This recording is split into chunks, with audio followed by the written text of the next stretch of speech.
दोस्तों पूरे बिहार में जातिगत जनगणना की रिपोर्ट आने के बाद अगर बिहार में यादवों के बाद अगर किसी जाति की सबसे ज्यादा अगर दूसरी जनसंख्या है तो उस जाति का नाम है चमार जाति। और चमार जाति इकलौती ऐसी जाति है जो कि यादवों के बाद बिहार में दूसरी सबसे बड़ी जाति है। लेकिन दोस्तों दूसरी बिहार में बड़ी जाति होने के बावजूद भी आज भी चमार जाति को रविदास जाति के लोगों को राजनीति के मुख्य धारा से नहीं जुड़ पाया। और इतना सब कुछ ज्यादा जनसंख्या होने के बावजूद भी जो चमारों की राजनीति है वो उनका जो प्रतिनिधित्व है बिहार में लगभग लगभग जो है दोस्तों शून्य है। लेकिन इसके बावजूद दोस्तों आज के वीडियो में बिहार के उन चमार नेताओं के बारे में चर्चा करूंगा जो कि 2024 के लोकसभा के चुनाव में विजय पताका फहराने जा रहे हैं। और ये विजय पताका फहराने के साथ साथ अपने लोकसभा क्षेत्र में यूनिवर्सल काम भी करने वाले हैं। इनकी राजनीतिक और सामाजिक पकड़ ऐसी है जिसके वजह से खुद के दम पर ये चुनाव अब की बारी जीत रहे हैं। और एक एक करके दोस्तों हम क्रम से बताऊं उससे पहले नए दर्शकों को अपना परिचय दे देता हूं। नमस्कार, मैं नरेंद्र बसंत हूं और आप जनतंत्र खबर देख रहे हैं। देखिए चमार जाति जिन्हें रविदास जाति भी बिहार में कहा जाता है और अलग अलग जगहों पर अहिरवार, मेघवाल और कई तरीके से जाटो तरीके से नामों को जो है बोला जाता है। और अलग अलग जो स्टेट है स्टेट पर जो है रविदास जाति को चमार जाति को लोग अलग अलग संज्ञा से बोलते हैं। लेकिन बिहार में दोस्तों आपको बता दूं कि चमार जाति के उन 4 नेताओं के बारे में बता रहा हूं जो कि इस 2024 लोकसभा के चुनाव में 4 जून को जब रिजल्ट आएगा तो ये लोग विजय पताका फहराते हुए नजर आएंगे। दोस्तों इस कड़ी में आपको बता दूं कि पहली जो लोकसभा सीट है उस लोकसभा का सीट है जमुई और वहां से आरजेडी की उम्मीदवार हैं अर्चना रविदास जो कि रविदास जाति से बिलोंग करती हैं, चमार जाति से आती हैं। और अर्चना रविदास के बारे में कई पॉलिटिकल एक्सपर्ट ये कह रहे हैं कि अर्चना रविदास ने जिस स्ट्रेटजी को लेकर चुनावी मैदान में कूदी थी और जिस तरीके से लोगों का एक बहुत बड़ा जनाधार मिला उसके हिसाब से जो अर्चना रविदास हैं जो कि शेड्यूल कास्ट से बिलोंग करती हैं, ये जो है जमुई की सीट ये अर्चना रविदास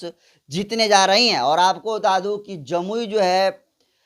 अनुसूचित जाति के लिए सुरक्षित लोकसभा सीट है जहां से पहले चिराग पासवान सांसद थे, बाद में जो है ये अर्चना रविदास के सामने चिराग पासवान की जीजा अरुण भारती मैदान में उतरे हुए थे। इसके अलावा बहुजन समाज पार्टी से शकलदेव दास नाम के प्रत्याशी जो है खड़े थे, लेकिन ये दोनों ही प्रत्याशी जो है उस तरीके से चुनाव मैदान में उतर नहीं पाए जिसकी वजह से इनको लोगों का उतना जनाधार नहीं मिल पाया। तो दोस्तों आपको बता दूं कि जमुई की जो सुरक्षित लोकसभा सीट है और आरजेडी की उम्मीदवार थी अर्चना रविदास जी जो कि चमार जाति से बिलोंग करती हैं। और ये कहा जा रहा है कि 4 जून को रिजल्ट आएगा तो अर्चना रविदास जो है चौंकाने वाली रिजल्ट लाएंगी। तो ये दोस्तों जमुई की जो अर्चना रविदास हैं ये तमाम जो है एलजेपी के जो अरुण भारती हैं, जो बहुजन समाज पार्टी के शकलदेव दास जी हैं, ये लोग सही तरीके से लोगों के बीच में जाकर पकड़ नहीं बना पाए। प्रचार का समय ज़्यादा ये लोग समय लोगों के बीच में नहीं दिए जिसकी वजह से आपको बता दूं कि इनकी कमी का फायदा अर्चना रविदास को हुआ है। और ये अर्चना रविदास जी ये लोकसभा सीट जमुई की निकालने जा रही है। उसके अलावा आपको बता दूं कि दूसरा जो बिहार का लोकसभा सीट है उस लोकसभा का सीट का नाम है दोस्तों गया और प्रत्याशी का नाम है सुषमा कुमारी। और सुषमा कुमारी दोस्तों रविदास जाति से बिलोंग करती हैं, चमार जाति से बिलोंग करती हैं और ये बहुजन समाज पार्टी से दमखम के साथ गया लोकसभा सीट पर चुनाव लड़ी थी। और जिस तरीके से सुषमा कुमारी ने चुनाव लड़ने का काम किया है और ये कहा जा रहा है पॉलिटिकल एक्सपर्ट रहे हैं कि जिस तरीके से साइलेंटली जो वोटर है वो जिस तरीके से बहुजन समाज पार्टी को एकदम साइलेंट वोट किया है इसको लेकर ये कहा जा रहा है कि जो सुषमा कुमारी है वो गया लोकसभा सीट से चुनाव जीतने जा रही है। क्योंकि आपको बता दूं कि देखिए यहाँ से जो गया लोकसभा सीट है यहाँ से जो है खुद जो है बिहार के पूर्व मुख्यमंत्री जीतन राम मांझी एनडीए के तरफ से उतारे गए थे। इसके अलावा इंडिया अलायंस के तरफ से सर्वजीत पासवान मैदान में थे। लेकिन जब प्रचार प्रसार करने के लिए खुद जीतन राम मांझी लोगों के बीच में जा रहे थे तो उनका विरोध हुआ और एक तरीके से चुनाव के आखिरी जो है वक्त में एक ऐसा परसेप्शन सेट हुआ जैसे मानो जीतन राम मांझी बिल्कुल जो है वो जमानत उनकी जब्त हो जाएगी, ऐसा परसेप्शन सेट हुआ। वहीं दोस्तों सर्वजीत पासवान की सामाजिक पकड़ न होने की वजह से उनको वोट नहीं मिल पाया और इन दोनों को सही तरीके से काम न करने के बाद जो है दोस्तों जनता का जो मूड था वो बहुजन समाज पार्टी की तरफ था और एक तरफा ये कहा जा रहा है कि साइलेंट जो वोटर है, जो साइलेंटली वोट है, वो सुषमा कुमारी को पड़ा है जो कि बहुजन समाज पार्टी से बिलोंग करती हैं और बहुजन समाज पार्टी से ये गया लोकसभा सीट से, सुरक्षित सीट से चुनाव लड़ी थी। इसके अलावा दोस्तों बिहार की सबसे जानी मानी हॉट सीट है हाजीपुर लोकसभा सीट और आपको बता दूं कि हाजीपुर लोकसभा सीट से श्री चंदा राम जी आरजेडी से उम्मीदवार बनाए गए थे और ये कहा जा रहा है कि श्री चंदा राम जी जो है ये चुनाव जीतने जा रहे हैं। वैसे दोस्तों हाजीपुर लोकसभा सीट इसलिए हॉट सीट बन गया था क्योंकि यहाँ से खुद एलजेपी यार प्रमुख जो है चिराग पासवान जी चुनाव लड़ रहे थे और चिराग पासवान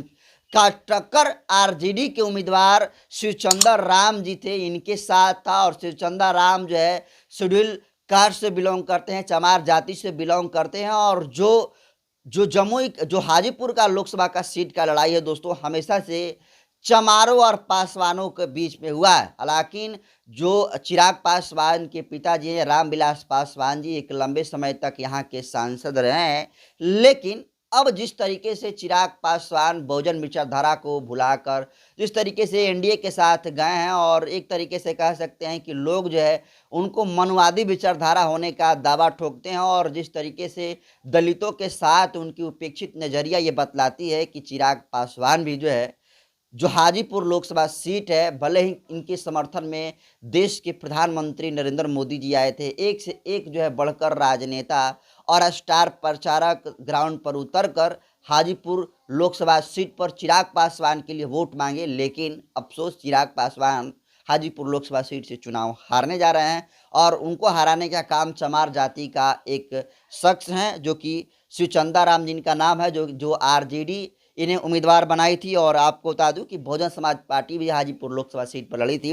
और वहां के प्रत्याशी थे शशि स्वराज, लेकिन बहुजन समाज पार्टी उतने दमखम के साथ चुनाव नहीं लड़ी, जिसकी वजह से लड़ाई सीधे जो चिराग पासवान जी थे और जो शिवचंदा राम जी थे उनके बीच में हुई। और ये कहा जा रहा है कि संविधान बचाने के नाम पर शिवचंदा राम को एक तरफा वोट मिला है और ये आरजेडी हाजीपुर लोकसभा सीट निकालती हुई नजर आ रही है। तो दोस्तों आपको बता दूं कि देखिए हाजीपुर लोकसभा सीट पर शिवचंदा राम जी चुनाव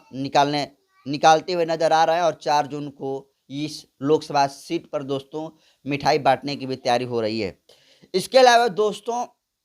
बिहार की एक और जो है सुरक्षित लोकसभा सीट है जिसका नाम जो है सासाराम लोकसभा सीट है और यहाँ से मनोज कुमार जी हैं जो कि कांग्रेस से है और इंडिया अलायंस जो है इन पर भरोसा जताया हुआ है और मनोज कुमार जी ये कहा जा रहा है कि सासाराम लोकसभा जो सुरक्षित सीट है यहाँ से चुनाव जीतने जा रहा है और मनोज कुमार जी जो है अनुसूचित जाति से बिलोंग करते हैं, चमार जाति हैं, रविदास जाति से बिलोंग करते हैं और जिस तरीके से लोगों के बीच में जाकर ये प्रचार प्रसार करने का काम किया है और जो सामाजिक पकड़ है और सामाजिक पकड़ होने के साथ साथ जो मनोज कुमार का व्यक्तिगत पहचान है इसकी वजह से इनको एक तरफा वोट पड़ा है और ये कहा जा रहा है कि सासाराम जो लोकसभा सीट है वो कांग्रेस की अब की बारी खाते में जाएगी। इसके अलावा आपको बता दूं कि देखिए शिवेश कुमार यहाँ से जो है बीजेपी की तरफ से प्रत्याशी थे, लेकिन ये भी उस तरीके से काम नहीं कर पाए, उस तरीके से स्ट्रेटजी बनाकर मैदान में नहीं उतरे जिसकी वजह से इन्हें हार का सामना करना पड़ रहा है। इसके अलावा दोस्तों बहुजन समाज पार्टी से संतोष कुमार जी से जो है सासाराम लोकसभा सीट पर दावेदारी ठोके हुए हैं और ऐसे में दोस्तों जो सासाराम लोकसभा सीट हो बीजेपी के चाहे शिवेश कुमार हो या फिर बीएसपी के संतोष कुमार हो, ये सासाराम लोकसभा सीट पर चुनाव हारने जा रहे हैं और इनको मात दे रहा है कोई तो कांग्रेस के प्रत्याशी मनोज कुमार जी हैं जो कि चमार जाति से बिलोंग करते हैं। तो दोस्तों हम आपको बता दिए कि देखिए जमुई लोकसभा सीट से अर्चना रविदास जी चुनाव जीत रही हैं जो कि आरजेडी के प्रत्याशी थी। गया लोकसभा सीट से सुषमा कुमारी बहुजन समाज पार्टी से प्रत्याशी बनाई गई थी, ये चुनाव जीत रही हैं। हाजीपुर से शिवचंदा राम आरजेडी से इन्हें प्रत्याशी उतारा गया था, ये चुनाव जीत रहे हैं। सासाराम लोकसभा सीट से कांग्रेस इन्हें अपना उम्मीदवार बनाई है मनोज कुमार जी, और ये मनोज कुमार भी जो है दोस्तों तमाम अपने विरोधियों को मात देकर चुनाव जीतते हुए नजर आ रहे हैं। तो दोस्तों आपको अगर मोटा मोटी बात को समझाऊं तो देखिए, बहुजन समाज पार्टी इकलौती ऐसी पार्टी है, और ये गया लोकसभा सीट है जहां से चमार जाति की सुषमा कुमारी जो बिलोंग करती हैं, चमार जाति से आती हैं, वे जो है चुनाव निकाल रही हैं। इसके अलावा दोस्तों आरजेडी की 2 जो है सीटें हैं, जमुई और हाजीपुर, जो कि जो पॉलिटिकल एक्सपर्ट है उनका मानना है कि जो दोनों सीट है हाजीपुर और जमुई, ये आरजेडी के पक्ष में जा रही है, और यहाँ पर चिराग पासवान को काफ़ी हद तक जो इफेक्ट होगा। जमुई लोकसभा सीट पर जिस तरीके से चिराग पासवान जो है 2 बार जो है सांसद रह चुके हैं, लेकिन वहाँ पर जिस तरीके से वो विकास नहीं कर पाए हैं, उसको लेकर जो है लोगों में काफ़ी नाराजगी और गुस्सा है, और उसका बदला दोस्तों जमुई लोकसभा सीट की जनता तो तय कर दी है। इसके अलावा हाजीपुर पर भी उसका अच्छा खासा इफेक्ट पड़ा है। तो जो हाजीपुर लोकसभा सीट है, जो जमुई लोकसभा सीट है, ये जो सीट है दोस्तों आरजेडी जीत रही है, और आरजेडी से जो चमार जाति से उम्मीदवार बनाए गए थे चुनाव जीत रहे हैं। सासाराम लोकसभा सीट से मनोज कुमार जो है चुनाव जीत रहे हैं। तो लगभग आप समझिए कि बिहार में कुल 6 लोकसभा जो है अनुसूचित जाति के लिए सीटें रिजर्व है। ऐसे में आपको बता दूं कि जो जमुई, गया और हाजीपुर सासाराम लोकसभा सीट है, इस सीट पर जो है अधिकतर चमार जाति के लोग जो हैं वो इस बार सांसद बनने जा रहे हैं। फिलहाल दोस्तों अर्चना रविदास, सुषमा कुमारी, सुचंदा राम और मनोज कुमार के नेतृत्व को आप कैसे देखते हैं? और ये कहा जा रहा है कि देखिए, ये खुद के दम पर इतना काम किए हैं और इनकी सामाजिक पकड़ इतना ज़्यादा है कि जीतने के बाद सर्व समाज का भलाई करेंगे, और पूरे जाति के लोगों का नेतृत्व अच्छे तरीके से ये तमाम लोग करेंगे। फिलहाल रिजल्ट आने से पहले लोगों में इस बात के लिए खुशी है कि कम से कम बिहार में भले ही मुख्य धारा के राजनीति में चमार जाति के लोगों का नेतृत्व नहीं है, लेकिन इस बार जो है काफ़ी अच्छे खासे अनुपात में चमार जाति के लोग सांसद बनने जा रहे हैं। इस कड़ी में 2 महिलाएं हैं जिनका नाम जो अर्चना रविदास और सुषमा कुमारी हैं, और 2 पुरुष हैं, सुचंदा राम और मनोज कुमार, जो कि इस बार चमार जाति से ये बिलोंग करते हैं, और इस बार ये लोग जो है अपने अपने लोकसभा सीट से विजय पताका फहराने वाले हैं। फिलहाल कहा जा रहा है कि 4 जून को मिठाई खाने के लिए सब लोग जो है दुकान पर मिठाई का ऑर्डर भी दिए। फिलहाल दोस्तों इस वीडियो को आपको क्या लगता है, और आपको भी क्या लगता है दोस्तों कि ये जो है जो 4 प्रत्याशियों का नाम बताया, क्या वाकई में ये प्रत्याशी जो है चुनाव जीत रहे हैं, और क्या विजय पताका इस बार जो है चमार जाति के लोग बिहार में फैलाने वाले हैं? इसको आप कैसे देखते हैं कमेंट कर दीजिए। और क्या आप भी चाहते हैं कि मैं बताऊं कि उत्तर प्रदेश में कौन कौन सी ऐसी लोकसभा सीट है जहां से चमार जाति के लोगों की बार जो है अच्छे खासे अनुपात में सांसद बनने जा रहे हैं? तो आप कमेंट कर दीजिए। वीडियो जनतंत्र पर यूट्यूब चैनल पर देख रहे हैं तो चैनल को सब्सक्राइब कर लीजिए। फेसबुक पेज पर देख रहे हैं तो पेज को फॉलो कर लीजिए। बाकी मैं बसंत हूँ कि मेरे साथी हैं प्रतीक बाबूजी। बहुत बहुत धन्यवाद।